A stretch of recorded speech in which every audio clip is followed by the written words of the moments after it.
એલસીબીના કર્મચારીઓ પેટ્રોલિંગમાં હતા દરમિયાન તેઓને માહિતી મળેલ કે કડોદરા 4 રસ્તા ખાતે કન્ટેનરમાં એક ડ્રાઈવર અને એક ક્લીનર બંને જણા કોઈ વનસ્પતિજન્ય માદક પદાર્થ પોસ્ટ ડોડાનો જથ્થો લઈને ઊભ્યા છે અને થોડી વારમાં નીકળી જનાર છે. કન્ટેનરના ડ્રાઈવર અને ક્લીનરને પકડેલા હોય જે લોકોને પકડી અને પૂછપરછ કરતા પ્રથમ તો તેઓએ ગલ્લા તલ્લા કરતા હતા, પરંતુ ત્યારબાદ તેમને સાથે રાખી કન્ટેનરમાં પાછળના ભાગે ચેક કરતા પાછળનો ભાગ એકદમ ખાલી મળી આવેલ.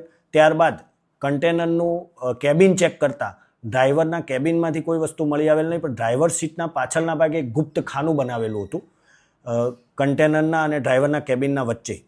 જે ગુપ્ત ખાનું લગભગ 8 ફૂટ જેટલું હાઇટ ધરાવતું હતું, 7 ફૂટ પહોળું અને 4 ફૂટ લાંબુ. આ ગુપ્ત ખાનામાં તેઓએ વનસ્પતિજન્ય માદક પદાર્થ પોસ્ટ ડોડાનો જથ્થો ભરી રાખેલ હતો. જે પોસ્ટનો જથ્થાને બહાર કાઢી ગણી જોતા ટોટલ 80 મીણિયાની કોથળીઓમાં પોસ્ટ ડોડાનો જથ્થો ભરેલ હતો, જેને FSL અધિકારી મારફતે ચકાસણી કરાવતા એમાં માદક પદાર્થ હોવાનું પુષ્ટિ થયેલ.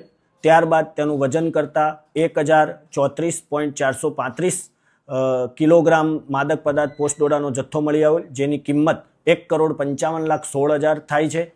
તેમજ તેમની પાસેથી જે કન્ટેનર મળેલું એની કિંમત 20 લાખ, તેમજ એમની પાસેથી 3 મોબાઈલ મળી આવેલા જેની કિંમત 40,000, રોકડા રૂપિયા 4,930 મળી કુલ 1,75,00,000 થી વધુનો મુદ્દામાલ પોલીસે કબજે કરેલ છે. કન્ટેનર આ બંને આરોપીઓ રાજસ્થાનથી લઈને નીકળેલા અને મંદસોર મુકામેથી કોઈ અજાણ્યા સમયે એમના પોસ્ટ ડોડાનો જથ્થો એક બાજુ રોડ ઉપર ઊભા રાખી અને કન્ટેનર લઈ જઈને ભરી આપેલો.